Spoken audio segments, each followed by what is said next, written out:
What's up, people of the Shralp? Welcome back to Shralp Stories. Thank you, all you Shralpers, for engaging in the last video. It's pretty awesome to see a lot of your comments. Some guys were talking about, boards they learned to surf on from the 70s and stuff. And yeah, it's really fun to hear all the stories. So I love it. Love the surf community. You guys are the best. But today, we noticed that there is lacking content in the fin area on YouTube. So a lot of you guys are looking up what's going on with fins, what do fins do, and how are fins best suited for surfboards. What fin is best suited, I guess. So we're gonna kind of deep dive. I know we've already done a video on fins, but I think it could be good to throw out another video and pull in some other guys for their 2 cents on fins as well. Hopefully we can get surfing legend Mike Cruikshank in on it. We're gonna go over to Killer Dana Surf Shop, see if he's there. If he is, we're gonna pick his brain on what he thinks is great about surfboard fins. If you don't know who Mike Cruikshank is, he's a professional surfer from the 80s and 90s, I think. Worked for Gotcha, worked for a bunch of different companies. Cool guy, very knowledgeable, and a local legend around here in Dana Point, California.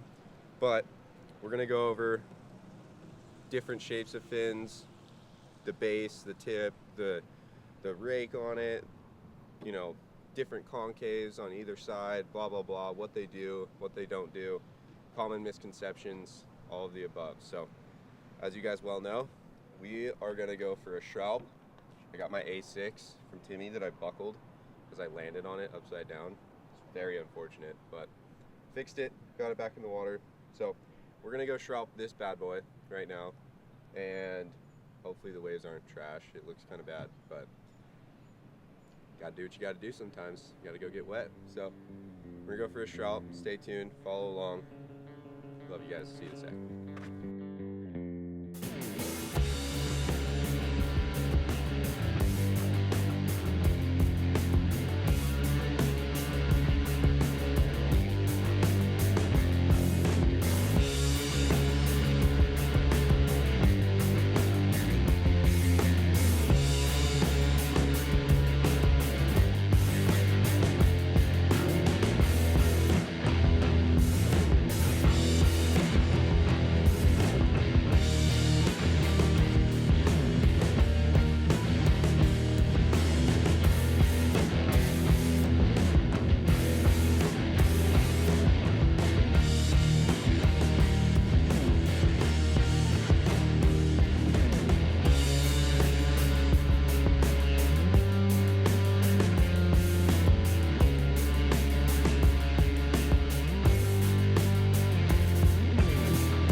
Alright, what's up?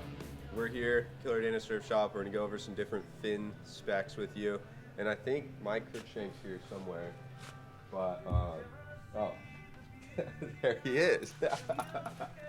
So, this is Mike Cruikshank, local legend.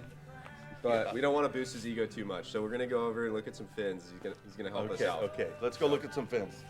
Is there something comparable to like what you used to ride?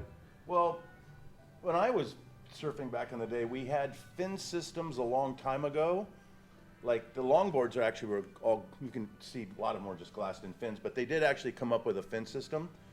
And the one fin system they had, it was like a jigsaw puzzle. So the fin, the base of the fin had all these serrations, and you just pressed it down into the box, but you could put it where you want. Oh. And which was funny is they actually made an aluminum fin. Oh, really? Yeah, so we sharpened them and went to Doheny with them to run people over. So, yeah, that's a for real story. But and then they got into some other fins, and then obviously the longboard fins they would screw in from the top. Yeah. Yeah, and so, but that's all changed. And Well, like shortboarding, like when Oh, you were it was like glass-ons. surfing professionally, it was doing that whole glass-ons. thing. Yeah, it was all glass-ons. But And like then shape-wise, shape-wise they're pretty similar. like these are what? Channel Islands, AM2, large Yeah, ones? no, the biggest difference between the fins now is that they're so much lighter and they're so much stronger, and they have different shapes and all that. So Like these that are quads. so the great thing about the fin systems is you can, especially if you have like a 5 box setup, you can try a thruster, you can try a twin fin, you can try a 4 fin. You can try a 2+1 little guy, so that's fun. And then the other great thing about the fin systems is traveling, because when we traveled, you had to put them in a box, and then you had to put these big cushions around the fins, and you could only get maybe 1 or maybe 2 boards in a box, where now you can fit 3 or 4 boards in a board bag without the fins, so it makes it way easier. Yeah. Yeah.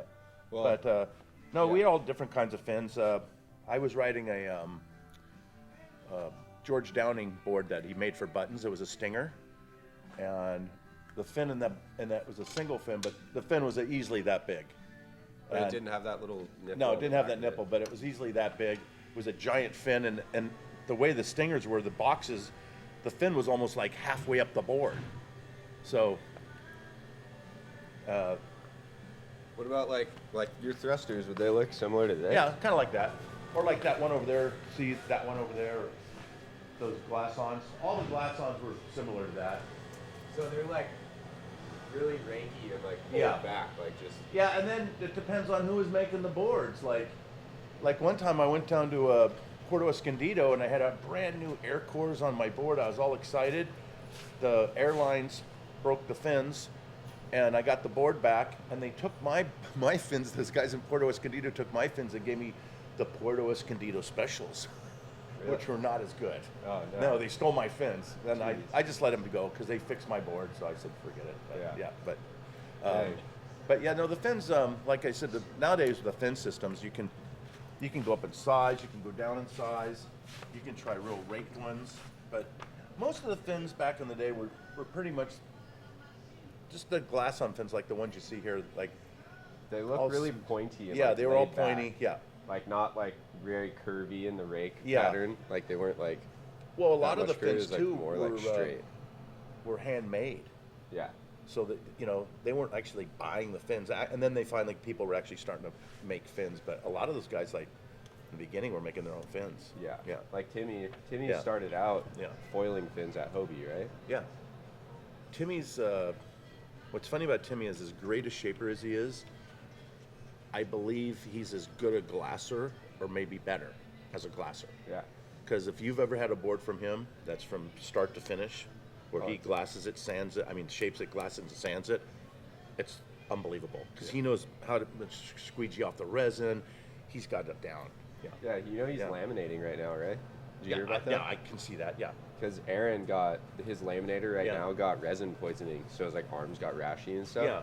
And then Timmy's been filling in the gaps since he's been gone. Those are the boards you want. Yeah. Those are the boards you want. Because not only has he shaped them, but they come out insane. They come out strong and light. Yeah. Yeah. Yeah. So. But But yeah. Well, let's look at a board okay. and let's see what you would recommend. Do you have any Timmys here? Because I love Timmys. No, we don't have any Timmys here. The only ones I have on the wall. Dang. Okay, so if we were gonna go with just a regular shape board like this, Like I'm an intermediate surfer. I want to like go surf Salt Creek for my first time ever. and if you have a thruster or whatever, I would ask you. And how much do you weigh? I'm 190. I'm kind of out of shape. So you need large fins. No matter what, you're gonna need large fins because the too small of fins. If you get any speed up, you'll push through them too much. So So like 190, it's like 32 meters. Yeah. You'd probably say something like that, right? something like Something. that. Yeah. You know, I'm But hey, everybody's different. Like, Yeah. Do you know who Bud Lamas is? Uh-uh. Anyways, he's like the mayor of Huntington. He was real kind of a like big chested kind of like he wasn't thin at all, Yeah. but he rode those gnarly paper chip thin narrow boards and Really? killed it. Yeah, Huh. yeah, So let's say I'm picking this board, Yeah. for example, case in point right here. yeah. So we're picking this board. Okay. Right. Okay, yep. Let's move this bad boy up here. It's pretty heavy. It's got a lot going on. So we got Joe Schmo board. Yeah. Ooh, it's a dumpster diver too. I picked a good one. Yeah. Okay, so So these are FCS. I'm about 190, so we gotta go this side of the wall, Yeah. So right? we got to go to FCS. So Now, what you're going to want to look at is, well, there's a few things to look at, but obviously it's a Channel Islands. It's not bad to go with that brand, with their brand. Yeah. And this is what is this? that's a quad set. That's a quad set. We don't want that. We want a thruster set. If they Yeah. have that's too small. We want to make sure you're in the large. What's this? Here we go. And let's see. So there's this one, and there's this one. Now, Let's pull them over yeah, here. yes. Pull them over and take them out, Yeah. and we can see what the difference is and what. This is why I always recommend coming to Killer Dana, because you got legends like this that know their history and they know how to pick your fins for Okay. you. Yeah. So I always like to do is I'll tell the customer too. Hey, take it out, match it up. Wait, put this one up to it. This one will match up better. Yes. You see, you can tell. You can just tell that they're. This one's a little longer, the gray one. Oh, yes. Here, go ahead. You do it. Yep. Okay. What I like to do is I get like opposite side fins, like this fin with this fin from Yeah. both different sets. So then the back of it, they'll like sit flush. Yep. And then you match up the base, right? You can see it's like matched up there, there. It's all like pretty even. Then you squeeze it together and hold it, and then you could really see what he's talking about. So like you see how this one has more tip back here, but this part is taller in the front. So this would be more of an upright fin, right, Shanky? Yeah. So the black one's more upright. Yeah. Other one's a little bit more rakey. Yeah. Now, what would you say the difference of performance between those two fins would be? Well, Like, what would be something that would be like really noticeable? for me, I would probably like the upright, Why? just because I would think they're a little more stable. Like to me, this, even though it's got a little longer tip, it's more raked. Seems like it'd be a little looser. It might wash out on me a little more. Where this one's a little bit different. But like I like Geordie's and I like John Florence's fins, just because they're bigger guys, especially Geordie's. Just Yeah. because, for me, like if the fin's not right, I'm going down the line, especially like somewhere like Trestles, you're going 100 miles an hour and you come off the bottom. If it starts drifting, it's no good. You Yeah. want to be able to push as hard off the bottom as you can and get as much acceleration as you can, so then you can do whatever you want. So I would probably stay away from these just because of preference. But then again, that's personal preference. Like Yeah. everybody's got their own preference. If it was just a guy like you said that came in, he wouldn't know the difference, to be quite honest. Yeah. He would take off and go, oh yeah, da da da da. But I would probably still stick him with a little bit more stable fin. That's what I would do. So in my opinion, Yeah. which is kind of ironic because it's a little different Yes. than what you're kind of explaining, but a more upright fin, I picture being like having a little more pivot, a little more turning Okay. radius, just because there's less of that tip coming off the back of it, catching all that water. There's less of that. It's more upright, so you can turn on a tighter axis, right? You can like turn a little bit more. Yeah. You're right. Just in my mind, Yeah. thinking, throwing shit at the wall and seeing if it sticks. Well, Matt Archibald, he used to ride these real deep gouge channel bottoms. Yeah. And if you've ever tried a real deep gouge channel bottom, they're actually kind of stiff if you're not used to them. Mm-hmm. He's throwing them around like a twin fin. He's got the tail sliding and all sorts of stuff. So I think a lot of it too is preference. Yeah. Yeah. And then Timmy's, I think, because those were all Timmy Patterson's, or at least a lot of them, Yes. probably. Yes. And I think he would use his own templated fins, and his own templated fins, from my experience, what I've seen, they're typically a lot smaller than most other board builders' fin templates, right? So they're more similar to this style of template, more upright and stuff, but even like probably just a hair smaller, and that could be the reason why someone like Matt Archibald with those deep channel bottom drivey boards was able to wiggle them around so much, because he was using more rail and less fin, Yeah, that makes sense. you know? Yeah. So there's different ways to skin a cat. This is just kind of our 2 cents and what we've noticed and what we've seen from, you know, how many years have you been surfing? I'm For a dating you while. right now. Yeah, for a while. No, yeah, for a bit.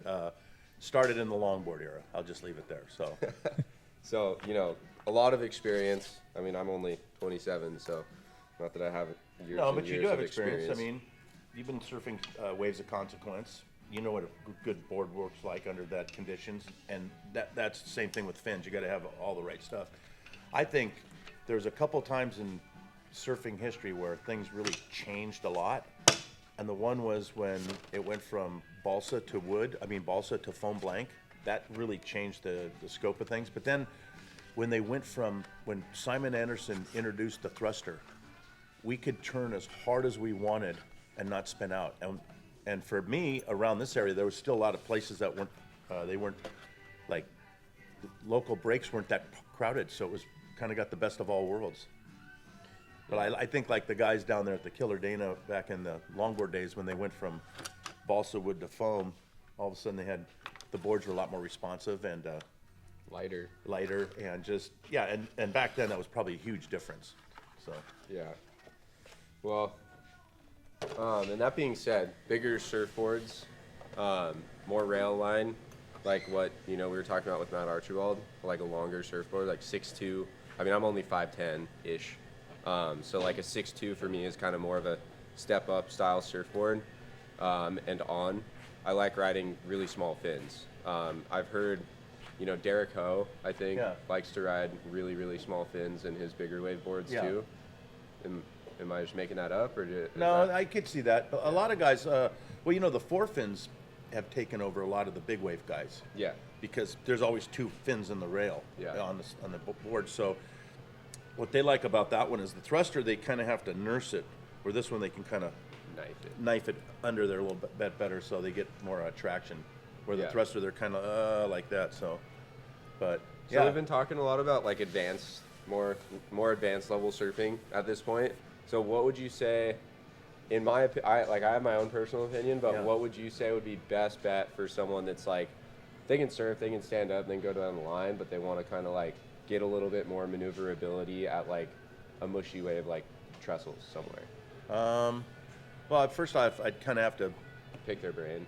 Well, I got to find out what they're riding, you know, and how their skill level is on what they're riding. So if they're riding a wave storm and they can go down the line, then I could go, okay, well, you're not going to go from an 8-foot wave storm to a 6-foot hard top. There's just no way. Yeah. You just couldn't catch waves. It wouldn't work. So you kind of figure out where their skill level is, and then you try to work with them on that thing. But mostly guys, like, depending on their size too, you know, because, for example, like we get people that are real thin, and they don't have to get as big a board, where you get other guys that are a bit thick, they got to get a bigger board. So I always encourage the beginner to go, if they're trying to go from a longboard down, to inch their way down. Don't like go a foot, kind of like just inch your way down. And then we have rentals, and what I'll do is I'll say, hey, why don't you try one of these and how you like it? And if you like it and you can kind of get behind it, then you can move forward, because, you know, surfboards are big ticket items. They're not cheap. So I try to allow them to be able to do that, because sometimes they'll try the shortboard and then they just don't want anything to do with it because it's too hard, and they go back to the longboard. So, like, I would recommend for like anyone really learning, for the most part, like just generalizing it, I'd recommend something that's more of like a twin fin style board. Yeah, that's you good. know, something a little more fishy. It's usually a little rounder outline, and then a good twin fin that I always really liked. I mean, these are good if you're only riding 2 fins and it's a big wide tail. But what I'd recommend for like most twin fin surfboards, kind of what I'm like picturing when I bring up like a fishier style twin fin that's still like, you know, higher performance board, I'd recommend something like, it's hard because I ride True Aim's fins only, so this is all kind of like new to me, but I'd recommend, I guess something like this. Well, my twin fins, what I like the fins that are this style, but when they sit in the board, they go out. They can't out a lot. They canter a lot. So back in the day, the twin fins they used to do is they used to make the fins to where if you were to draw a line from here, it would crisscross under the nose about there. So they were towed in, and then not only were they towed in, but then they were cantered out. Remember that board I was telling you? And then with the V, so they couldn't ride a wave over 3 feet, but anything from 3 feet under, they were just like all over the place. It was like a live wire. So yeah, we used those a lot back in the day in contests because they stuck us out there and just, I mean, horrible conditions. Like north Huntington Beach Pier, right? 2 foot with a frickin' trying to get it into the beach. And that was like the era of like 3 to the beach. That was 3 to the beach. Yeah, so you had to be, To be honest, I kind of like 3 to the beach, or 3, not to the beach, but I kind of wish they'd go back to 3 waves because there'd be more surfing. There's too much sitting. I've been watching these contests and I'd like to see a little more action, but anyway. Yeah. Well, appreciate all the help, Shanky. Yeah, no, thanks for coming in. Come into Killer Dana Surf Shop. Yeah, check it out. Talk to Mike. He'll dial you in. You said something about rentals. Oh yeah, here, come here and check this out. Let's do a little quick peek at the rentals. We'll click on the rental. So, watch out for this guy. Do you do like regular surfboard rentals, or do you do only soft tops? No, so what we have is we have a CJ Nelson, which is a really good longboard, and we have a RS, that's a twin pin, and then you can see we have some other pop outs, and then right here we've got, this is kind of our better performance fleet. I wouldn't call it high, but these are a little bit older, but this is a good board. These are a lot of fun. These are the Rob Machado Seasides, these work, and then we've got our bodyboards, and we've got a ton of wetsuits. Sick. Yeah. So you could pretty much show up here, and then you guys could go surfing. Yeah. With absolutely nothing. Show up to Killer Dana, they'll get you in the water. Yeah. So, right on, Shanky. Well, thanks for coming in. I appreciate it. We're gonna jam on. Yeah, jam on. We're gonna let these guys go. Thanks for tuning back into Shralp Stories. Drop some comments if you have any feedback on fins, what you like, what you don't like. If you disagree with us entirely, we always love to see it. Tune back in next week for another Shralp Stories. Support your local surf shops. I don't care which one. Support your local surf shops. Thank you. See you guys next week. Like, comment, subscribe. Later.